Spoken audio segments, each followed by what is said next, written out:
Hi, everyone. Hello. Hi. Hi. Oh, I'm seeing some familiar faces, people I was on a Zoom with yesterday, and then some new people as well.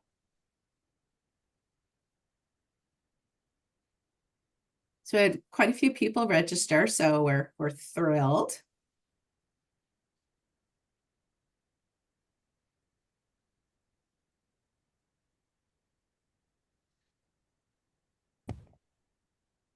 Okay, and this is for those of you who don't know me, I'm Jody Fallon Fern, director of the Milestone Reunion Program, and I work with the classes in the 50th reunion cycle. Also joining me today is Rachel Cook. Rachel works specifically with the 60th milestone classes, and she is also in charge of our milestone engagement work and works with the classes on their 50th reunion book. We do 3 plan giving webinars in a fiscal year. This is our second.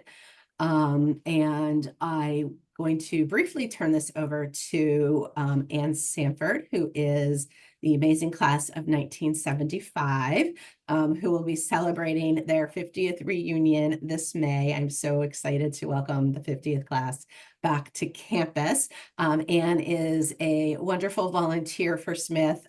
She's on the fun team. She's running the special gifts team. So I've been spending a lot of time with Anne lately, which I'm actually thrilled. And go Dogs. She's a huge Ohio State fan. Buckeyes, Buckeyes. Yes, yes. Okay. Yeah. Sorry. So super excited to have Anne introduce Sam today. So take it away. Great. Hi, everyone. So great to see so many new and familiar faces. My job is just to introduce people. So first we have Chris Carr-Hill that you see. Hi, Chris. She's an associate director of gift planning for Smith. And you may have already talked to her along your way if you've had questions. Our presenter today is Sam Samuels, who I feel like I've known for many, many years. Sam's been at Smith for 18 years, and you've been director of gifts for 13 of the 18 years. So many of you probably met Sam, as he's a wonderful guy. He is Harvard, but we'll forgive him that. And has worked on, has a master's from Iowa in writing. Was that right?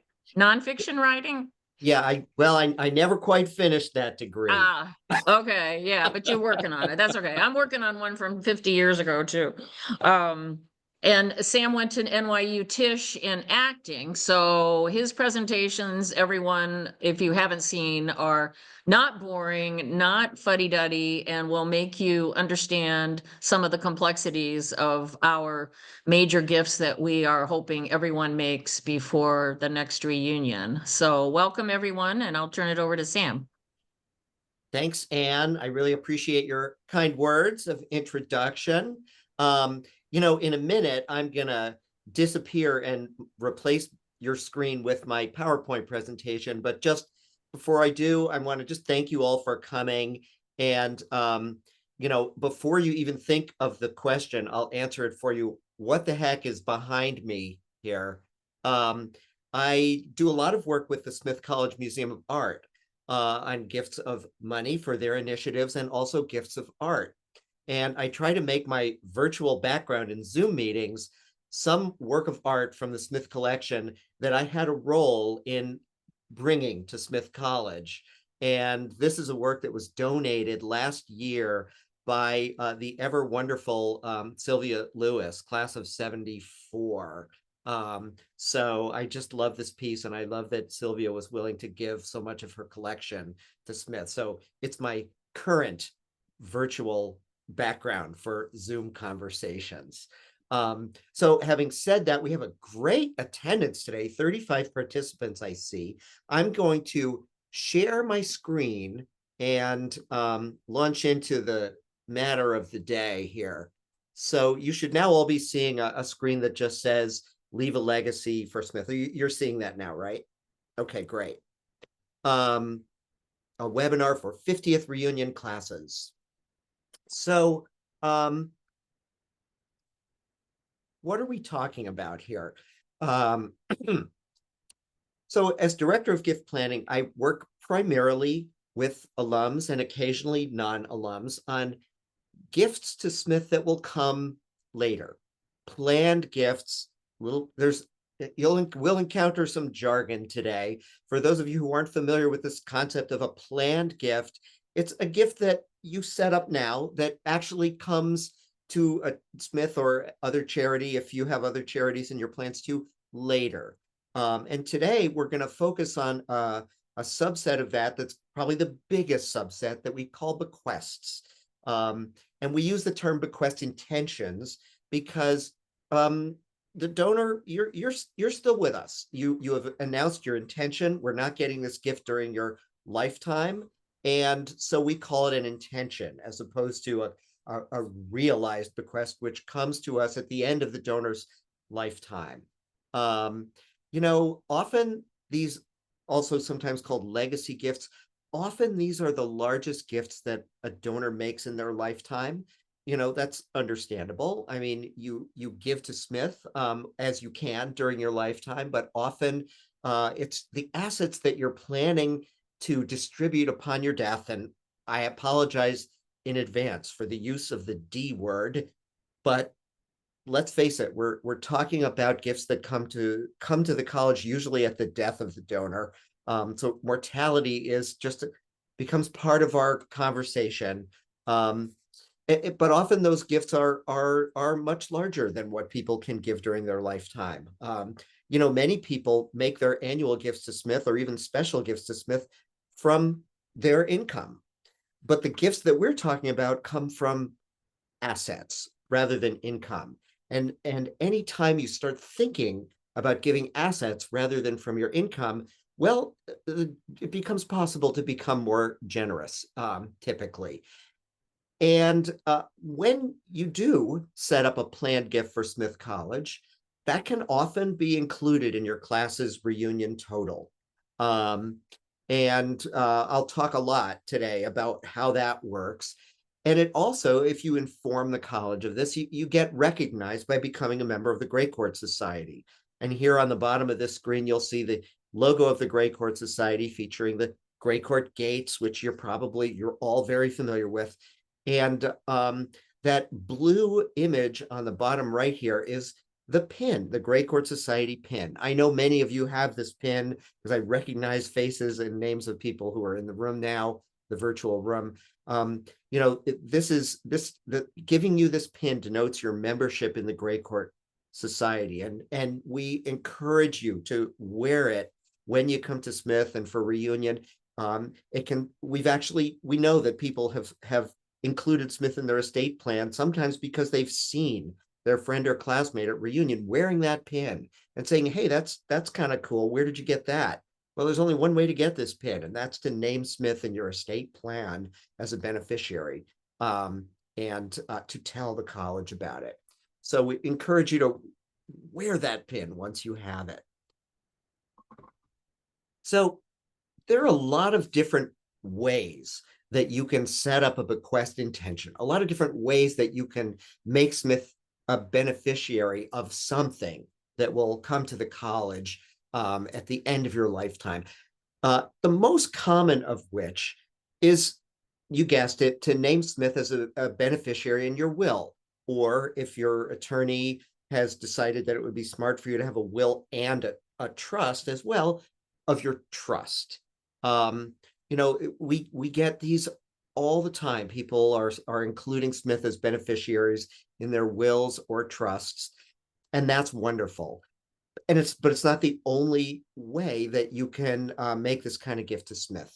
There are a lot of other things out there, other vehicles out there that you may already have that you can name Smith as a beneficiary of.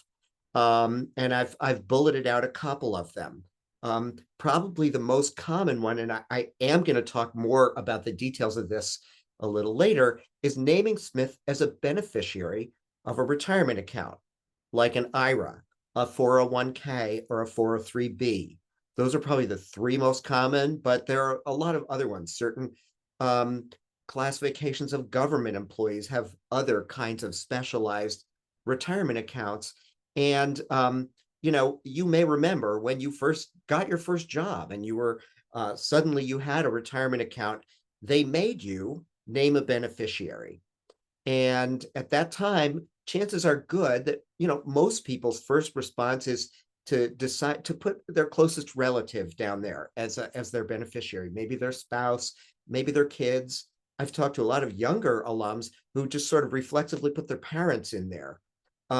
So it's not always immediately obvious when you fill out that form that you can name charities as beneficiaries, such as Smith College, but you absolutely can, and it happens all the time. And there are lots of good financial, tax, and lifestyle reasons that you might want to do that I'll go into in a few minutes. So that's one. The next bullet points out that you can name Smith as a beneficiary of what's called a payable on death or transfer on death account. Again, my apologies for the D word. These accounts, which are sometimes also abbreviated as POD or TOD accounts, they could be almost anything. You might have a bank account where they've given you the option to make it a TOD account. You may have a brokerage account with your financial advisor that is a TOD account. And what that means is this too, you've named a beneficiary with that financial institution. And when you die, that account will not go through the probate process to distribute out to heirs. Instead, it goes straight to whoever you've named as the beneficiary on that. And I call this out in particular because this is actually a greatly increasing phenomenon. I've seen some presentations on this. More and more of America's net worth writ large is housed in accounts that have POD or TOD provisions to them. You may very well have money or stocks or other assets in a POD or TOD account. And I just would encourage you to, if you do nothing else after this, review who your beneficiaries are, because sometimes you set them up a very long time in the past. And even if you've had a recent meeting with your attorney and revised your will, your attorney, if they're really thoughtful, should also be asking you to have a look at these beneficiaries, but they don't always. Sometimes they don't think of it. And who you name as the beneficiary on your IRA or on your TOD account, that actually takes legal precedence over what you write in your will. If you have a bank account with a TOD provision and you write in your will, I'm leaving it to Smith College, but when you set it up, you name your kids as the beneficiaries, it's going to your kids because that takes legal priority over what's in your will. So I encourage people to just sort of do a little beneficiary inventory once in a while and see if your beneficiaries are still in keeping with your current wishes. I'll tell you, I met an alum a year ago who told me, I'd known her for years. I walked in her door, we had lunch, and she said, I just got my IRA statement. And I said, oh, wow, that's interesting. She said, yeah, there's and she named a dollar amount in there. I said, boy, that's a pretty significant asset. Who's your beneficiary? And she did not remember who her own beneficiaries were. And she's class of 1960. So she's had this account for a very long time. And that's not that uncommon for people to have beneficiaries that they don't remember, because you set these things up, you set and forget them sometimes. I'll just share with you that after learning that the amount in her account was enough to fund a scholarship, she on the spot offered to change her beneficiary to Smith College and have it become an endowed scholarship upon her death. It was, an asset she'd almost forgotten was going somewhere else. You can name Smith as a beneficiary of a life insurance policy. That's another thing that we count similarly to a bequest intention, and even a donor advised fund. Some of you may be familiar with this. I put DAF here. A donor advised fund, for those of you who don't know, and I'm not going to go into all the detail here, but it's also an increasingly common financial vehicle that you can set up with maybe a financial institution like Fidelity or Vanguard, they all have donor advised funds now, or maybe your local community foundation. Typically, they also offer a donor advised fund. And this is an account that you set up where you literally donate money into it and you get a tax deduction for doing so. The donor advised fund is itself considered a charity, and it just sits there waiting for you to decide what charities you want to distribute it out to at your leisure.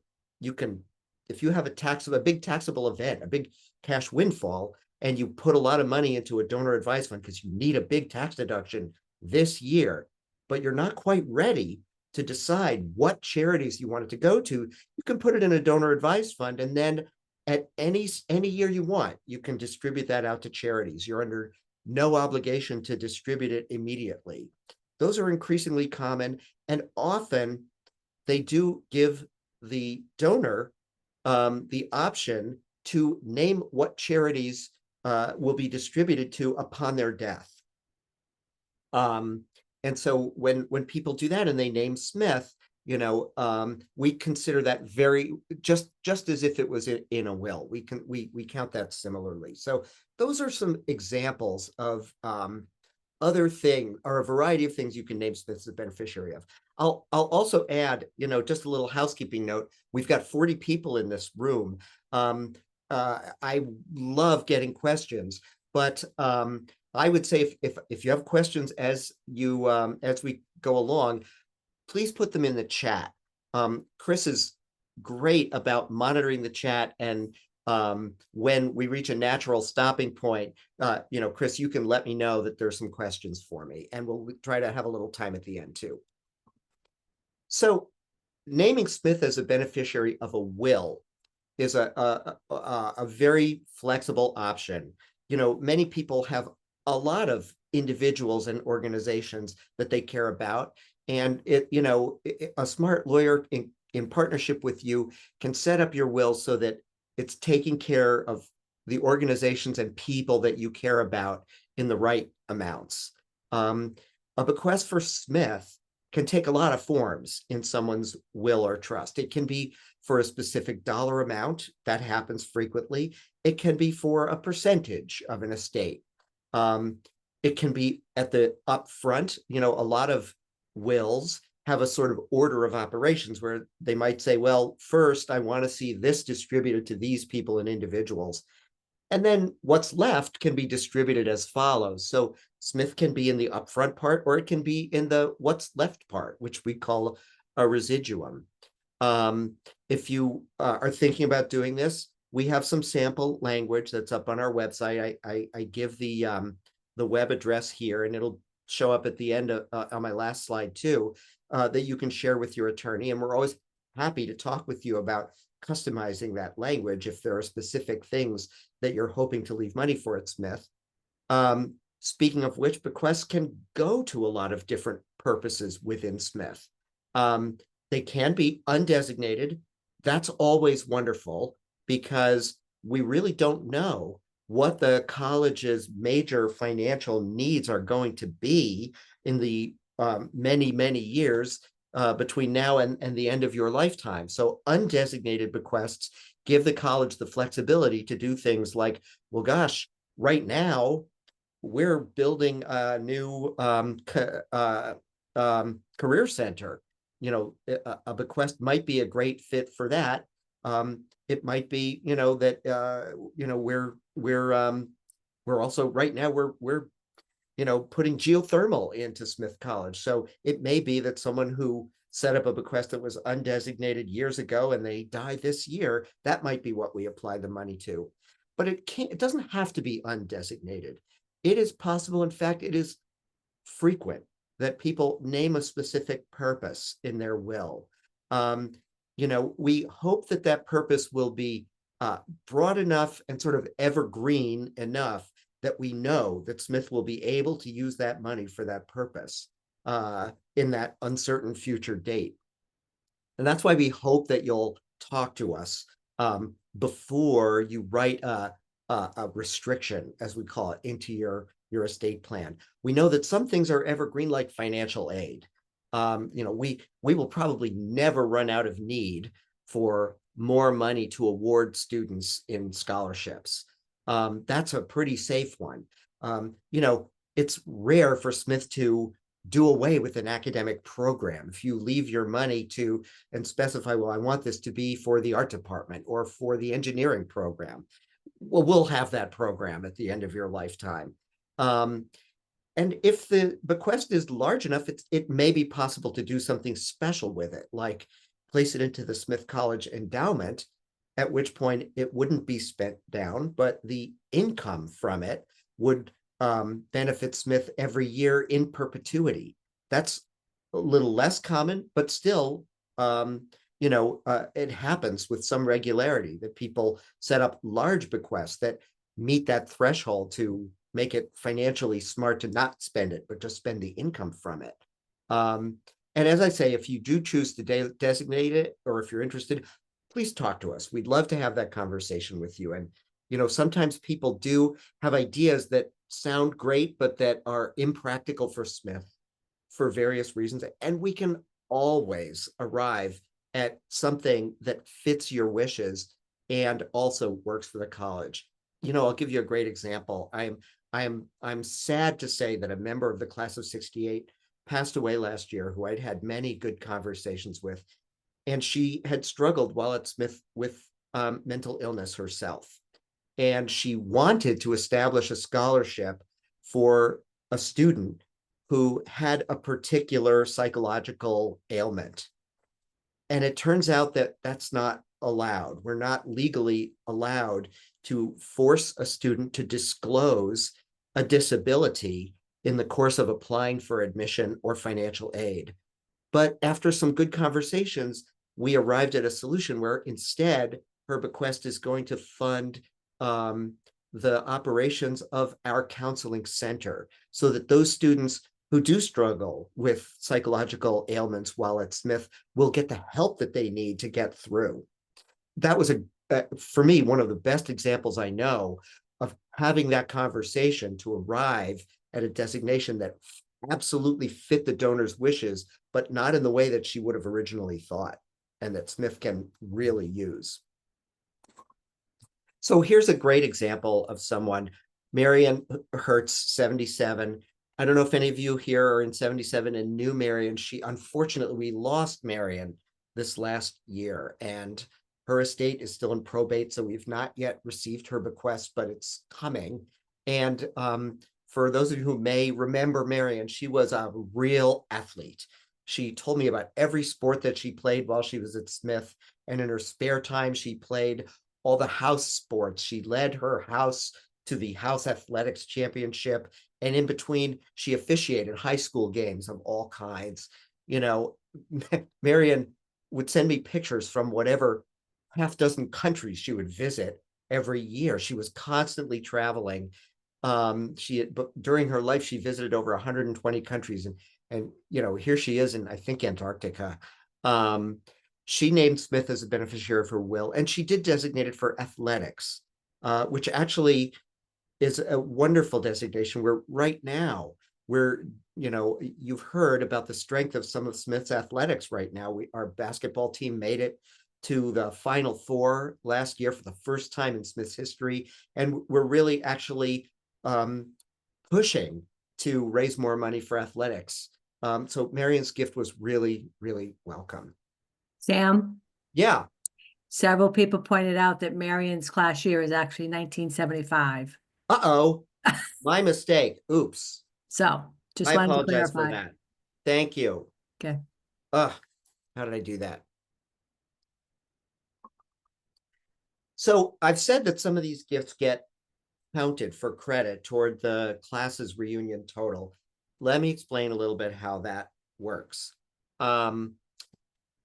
We will happily document a bequest intention, and we have certain protocols for doing that. And they're actually not that uncommon. A lot of our peer colleges have some variation on these same protocols. You know, there is a minimum amount. If the bequest intention has to be for $10,000 or more. Anybody can leave less than that to Smith, and we're more than happy to welcome you to the Great Court Society, but we only start counting it for reunion if it's 10,000 or more.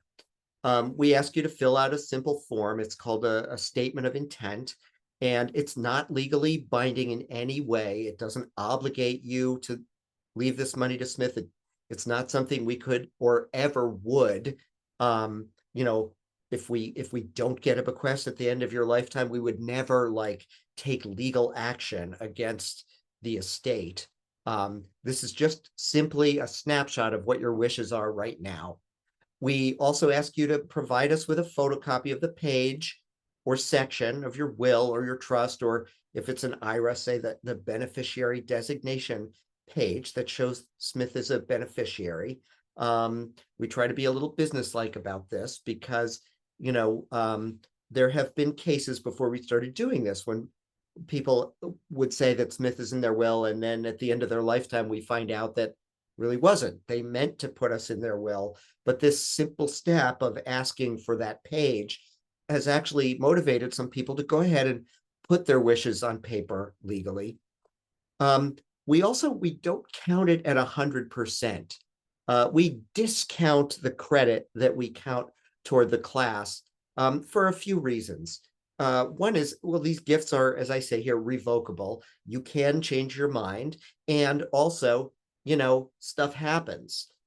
You may be enthusiastic about leaving this asset to Smith, and then, there's some other need in your family that happens, and that asset isn't all there at the end of your lifetime. So that's why we don't count 100% of it.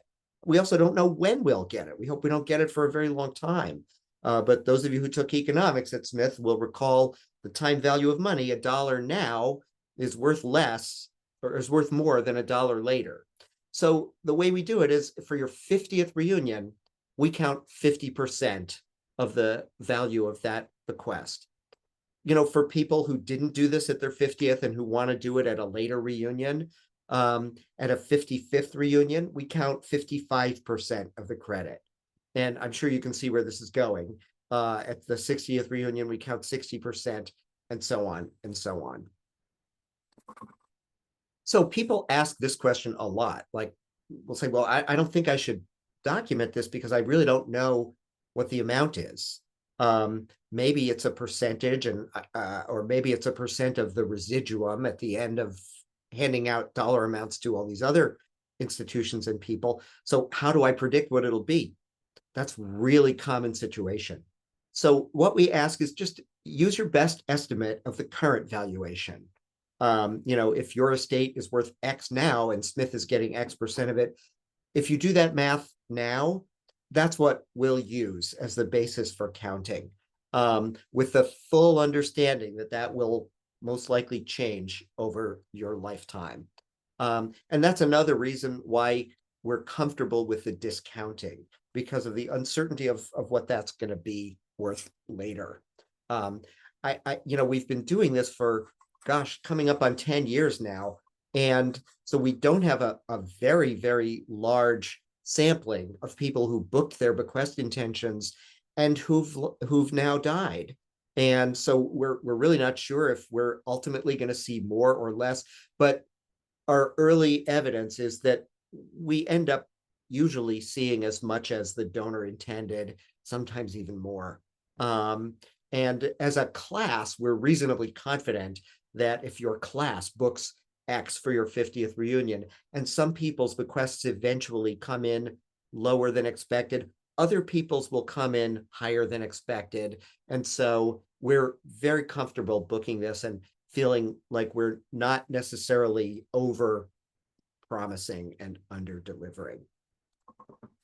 So, like I said, this is year 10 that we've done this. We started doing it in 2015, which was the class of 65's 50th reunion. And as you can see, these are the amounts that were booked toward the class's 50th reunions from 65 all the way to last year, 1974. So those first couple of classes, they look small, $1.5 million. Oh my God, that's not small. 0.9 million. Part of the reason for that is we had just started counting these And so these classes only had 1 or 2 years to come forward with, donors in these classes only had 1 or 2 years to come forward with this. Now we've been doing it for a while, and we're happy to start booking a 50th reunion gift right after the 45th reunion. In fact, we've booked a few bequest intentions for members of the class of 79 already. So this just goes to show you, though, that these planned gifts, these future gifts, have a major impact on the class's great showing at reunion in terms of what that comprehensive gift is going to be. So I said I would say a few words about giving from retirement assets, and let me go ahead and do that. So I did say there are some special reasons why that's a particularly attractive asset to leave to Smith as a bequest. So here are what some of those features are. So like I said, you have to name a beneficiary. Most people name family members, but it's possible to name charities. Sometimes their forms that they give you may ask questions that lead you to think that it has to be a human being, like, what is your relationship to this beneficiary? It's perfectly fine to say it is my college. Sometimes they ask you for a social security number. It is perfectly okay to put Smith College's tax ID number, which is easily findable on our website. If you just Google Smith College tax ID number, it'll pop right up. Or you can ask Chris, who's on this Zoom, and she has it committed to memory, which somehow I've not succeeded in doing. I will put it in the chat. Thank you, Chris. So here's an example of someone who's done that. The same Sylvia Lewis, who's donated work of art, is behind me, also has named Smith as a beneficiary of an IRA. I'll share with you that Sylvia, in the class of 74, had the largest percentage of African-American students in it of any Smith class before or since, although I'm told by our Office of Equity and Inclusion that the since part may not be accurate anymore because we've changed the way that we count this. It used to be that when a student wrote down their ethnicity on a survey, the college would only allow one answer because that's the federal guideline. But now Smith, if a student is a mixed race student and they check off that they're African-American and Caucasian, then Smith will actually count both. So it turns out that we undercounted for years because of the federal guidelines for identifying your ethnicity. And now we're finding out that more and more students have more diverse backgrounds than we were capturing earlier. So I'm not sure if 74 has been outrun yet by another class, but I'm told by the Office of Equity and Inclusion that they think that that is the case. She also is a major collector of works by African-American artists, and all 38 or so pieces that she donated were by important African-American artists that the museum very much wanted to have. You may have seen a piece about this in the Quarterly a year or so ago, that the exhibit of her works was put up. But she did also name Smith as a beneficiary of her IRA for all of these reasons that I've talked about. So here's the financial side of why it's smart to name Smith as a beneficiary of an IRA, and it's a tax reason. So if when you leave a retirement account like an IRA to a human being, then it is potentially subject to 2 different forms of taxation. First, it's part of your taxable estate. Now, right now, that piece of it is important to only a very, very small fraction of Americans of great wealth. You may be aware that right now, the estate tax exclusion is, what is it? I think it's $13 million and change for an individual right now, meaning that an individual's estate has to be that big before they even have to file their estate even has to file a federal estate tax return. And that's considered portable between spouses. So if the two spouses collective net worth, it has to be over 26 million before it becomes taxable. So on the federal side, it's not really that important to the vast majority of us that an IRA is taxable for estate tax purposes. But a lot of us live in states with estate tax, or inheritance tax, or both in some cases. And I only just found out the other day what the difference is. An estate tax is a tax that the estate itself pays, and an inheritance tax is a tax that the heir pays on what they have inherited. And IRAs are considered taxable at the state level too. On top of that, when your heirs get this wonderful account from you, it's in an inherited IRA, and they have to pay income tax every time they take money out of that IRA. So it's subject to income tax to the recipient as well as estate tax. Whereas when you leave that to a charity, including Smith, it is completely free of estate tax. 100% of it goes to Smith. I drew up a little pie chart here of a worst case scenario. If you happen to be very, very wealthy, and your estate is not only taxable, but is at the highest federal estate tax bracket, and your heirs are very well compensated, so their income is taxed at the highest income tax bracket, then when you leave them your IRA, they may only actually receive 38 cents on the dollar from those two taxes. Whereas when you leave it to Smith, we get 100% of it. I'll also add here, there's a recent change in tax law that made it that when your IRA is left to a person, they used to, until a couple of years ago, they used to be allowed to leave it in that IRA for a long period of time. They used to be allowed to just take minimum distributions. Perhaps you're taking only minimum distributions. Actually, I don't think anybody in this room is old enough to have a required minimum distribution, but you're familiar with the concept. You reach a certain age, right now it's 73, I think, and then you have to take a little bit out every year and get taxed on it. But if you leave it to your kids, they are required to empty it out within 10 years. And that is burdensome on a lot of people who get this, because it may be that they're taking this money out in their peak earning years. So instead of being able to delay taking money out of it until they retire and their income tax bracket may come down, they're having to take it out now when they may be paying the highest income tax of their lives. And in some cases, taking it out over 10 years may actually bump them up into a higher income tax bracket.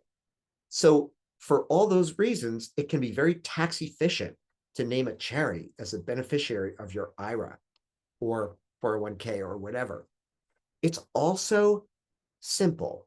Naming Smith as a beneficiary of a will means you have to have a will. And I am here to advocate that everybody should have a will, but not everybody does. Realistically, there are people, and maybe there are people in this room, who haven't gotten around to yet writing their will or trust.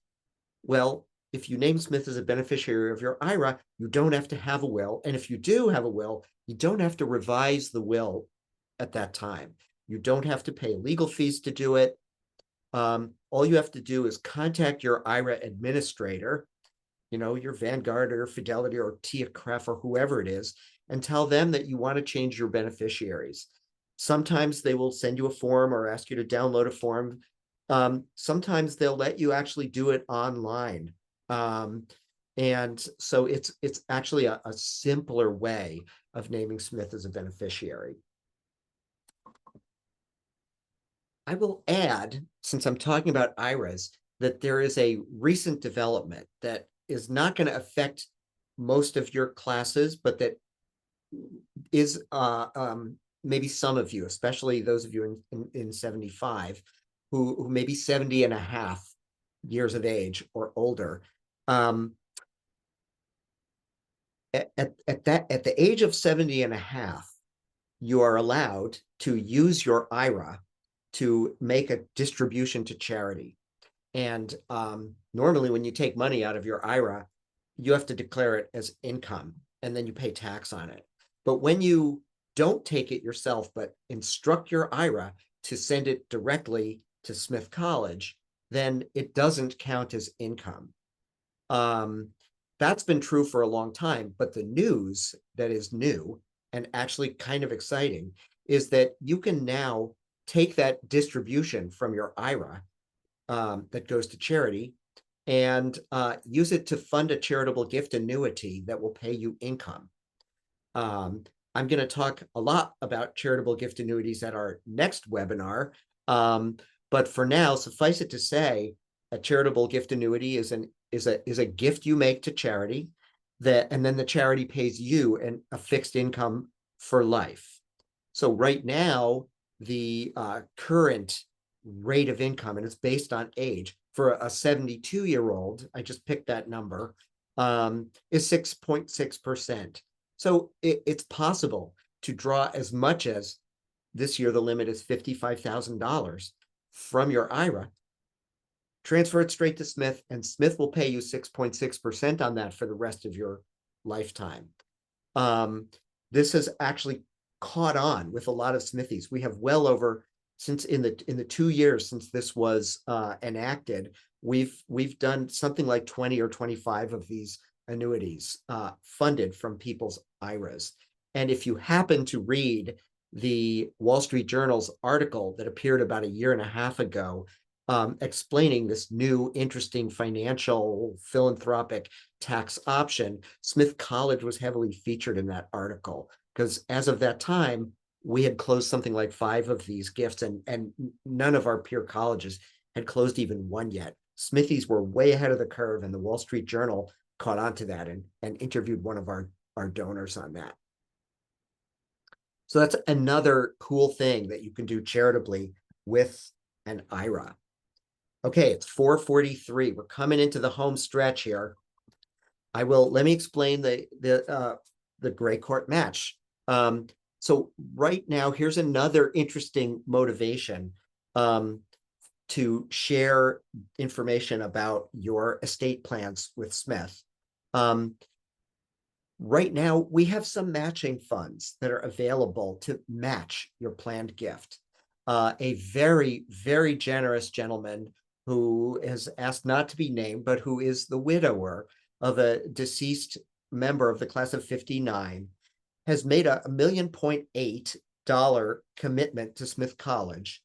That's not coming at the end of his lifetime, but that is he's giving it to us currently as a matching funds for people's planned gifts.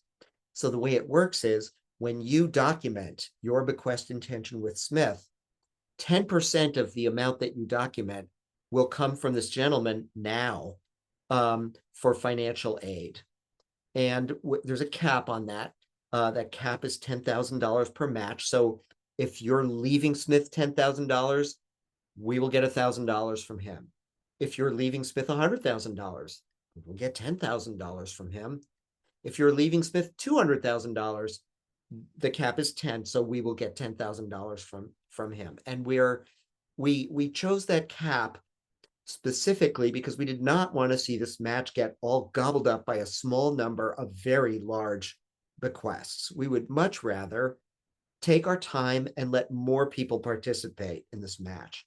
So I encourage you to, if you have this paperwork or ask us for this paperwork where it says, would you like your gift to be matched, to check off yes. It's free to you, but it gets Smith some benefit both later when your bequest comes in and now from our generous sponsor. And as of yesterday, we'd used up 192,000 of his $1.8 million commitment. So we're going to be matching for a couple of years. I'm confident.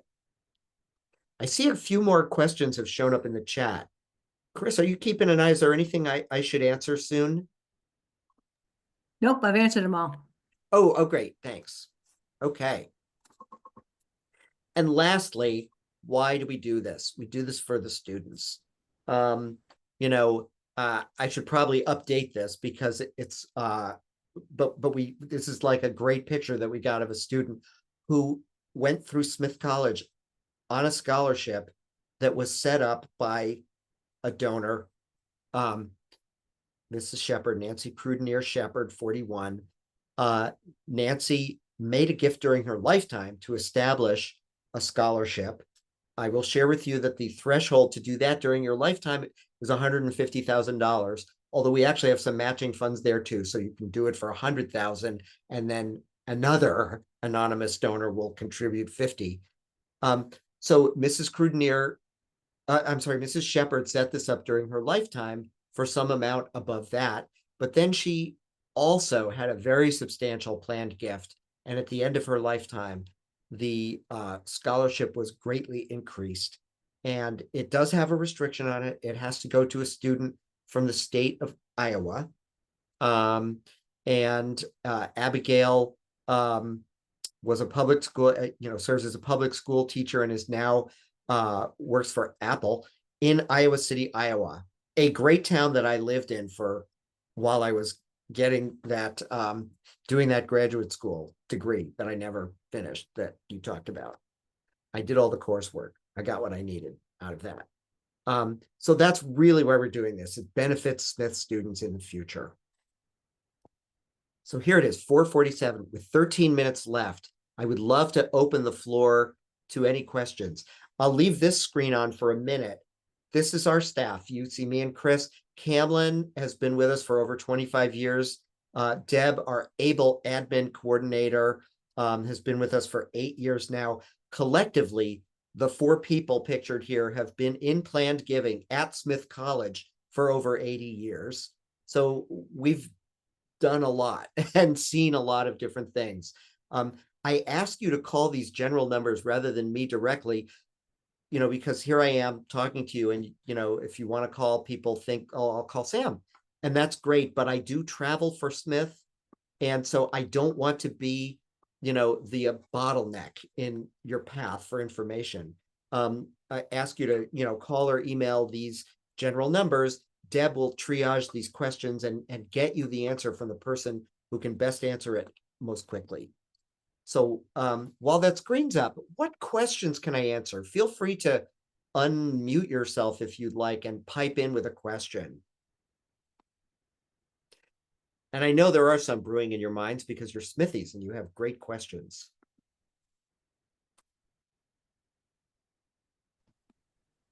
Your problem, Sam, Jill Berman, is that Chris is answering all the questions in the chat and cutting you Oh, out of the okay. opportunity to do it. That's the only reason. Yes, No, we have that's cool. questions. Don't worry. Well, I wonder if there are any that were answered in the chat that people in the room haven't been following, that we can just sort of point out. So an interesting one just came through, Sam. Yeah. Is it possible for a group of classmates to band together for a bequest intention? Or must they be made individual? So my reply was a bequest intention must be individual, but that's the first Yeah. time that question has ever been asked, so. It's true. I'm and that's correct. I mean, 2 people can't have a will together. And the I in IRA is for individual. But that's okay. We're happy to document multiple people. You can certainly join forces to to fund the same thing. Some of your classes, for example, have a class scholarship fund. Jody, correct me if I'm wrong about that, but I'm pretty sure there are a lot of people in this room whose classes have a class scholarship fund. So, I mentioned a couple of people who have established their own scholarship fund, and that requires a certain threshold. But, if you want to join forces with classmates on something meaningful together, it's certainly possible to all commit to make bequests that are designated for your class's scholarship fund. And that's actually also very common. Yeah, and just to confirm, the classes of 1975, 76, and 78 all currently have class endowed scholarship funds. But if you're a member of the class of 77 or 79 and want to talk about establishing a class endowed scholarship fund, we're here for that conversation as well. I also see Betsy Armour. You've asked if I've done a match already. Can I participate in this new match? The answer is yes. If you create a new planned gift, you absolutely can. I'll share with you, I get this a related question from time to time. Somebody might say, hey, I documented my bequest intention at my 50th. And at the time, it was an asset that was worth $100,000. And now it's done well, and it's worth $120,000. Can I document another bequest intention for the appreciation? And the answer to that is no. We don't try to adjust the credit annually as an asset that's coming to us in the future fluctuates up and down. However, people sometimes say, hey, I set up Smith as a beneficiary of 50% of my IRA, and now I'd like to make it 100%. That's considered a new gift, and we will document that. So, Betsy, if that helps, if you've already set up a bequest intention, you can absolutely take another asset and leave that to Smith too and have that count and participate in the match. Or even do a charitable gift annuity if you did a bequest intention before. Debbie Duncan, yes, we will distribute the slide deck and also a recording of this after we're done. Thank you. Betsy Ferrer, I see your hand up. Yes, just following up on what you said about the class scholarship funds. Is the minimum for that the same 150,000? Yes, it is. Okay, And Jody has done a lot with class leaders to set up these scholarship funds. Jody, correct me if I'm wrong, but the way it typically works is usually one classmate will make the initial gift to get it to that over the hump of that minimum endowed number. The number is 150, but as I say, we have another very generous donor who has that's really committed several million to Smith that is matching immediate scholarship gifts so that someone can contribute 100 and she'll contribute the other 50 to get you to that threshold. In a few rare cases, and I don't know if this is really encouraged because it's harder, a very small circle of friends might join forces to get to that $100,000 number so that it can be matched at the 150. But we sort of need that as an anchor before the fund is established. Once it's established, new gifts can be made in any amount at any time, now or through a bequest. Someone can name, I'll talk about annuities in my next talk, but you name a designation there too. Those can be designated for a class scholarship. It all goes into that pot and makes the scholarships that are awarded bigger. So great Stan, question. just to follow up on that, how quickly is the match expected to be used up on that? The Gray Court match? No, the The Here for endowment. Every Voice match. So there's a lot of money in there right now. Yeah, we're on Okay. phase 3 of the match, Betsy, and currently there's about $8 million left in the match. Okay. So there's some time here, but happy to talk to anybody about establishing a class fund. We can do it as a one donor or a giving circle with a giving amount of a minimum of 10,000 from each. Okay, well, you've so- got two from our class on, at least two, well, there's many of us on here, but you've got the two plan giving people from our class on, so we may be talking. I love that. Absolutely. Thank you. So I see two good questions. One of them is in my example where the IRA is shaved down to 38 cents on the dollar. What state did I use in that calculation? I didn't even include state estate tax in that. It was just max federal estate tax and max federal income tax. And the part two of that is, do I have a list of all the states with the highest state estate tax rate? I don't really, it would be a research project, which I probably should do someday. I would say, look at your state. I do know that people sometimes choose what state to retire to because of low or no estate tax, and that New Hampshire and Florida are examples of states that people retire to not only because of the quality of life, but also because of no estate tax in those states. Massachusetts, not so much. We have other attractions here, though, like all the services that get paid for from those taxes. Someone asked, what, just in case, what happens if a bear market depreciates the value of your intended gift? The answer to that is we say thank you anyway. If you set up a bequest intention now for a certain amount and over your lifetime it ends up being lower, it's still a wonderful gift.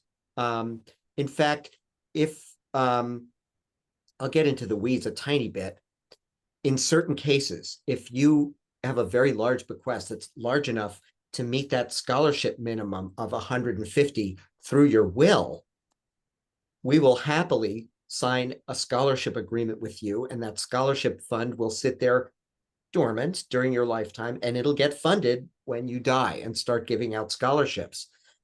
If over the course of your lifetime, your means diminish or the scholarship level increases, or both, we'll still set up that scholarship. It will just be distributing smaller scholarship amounts to students.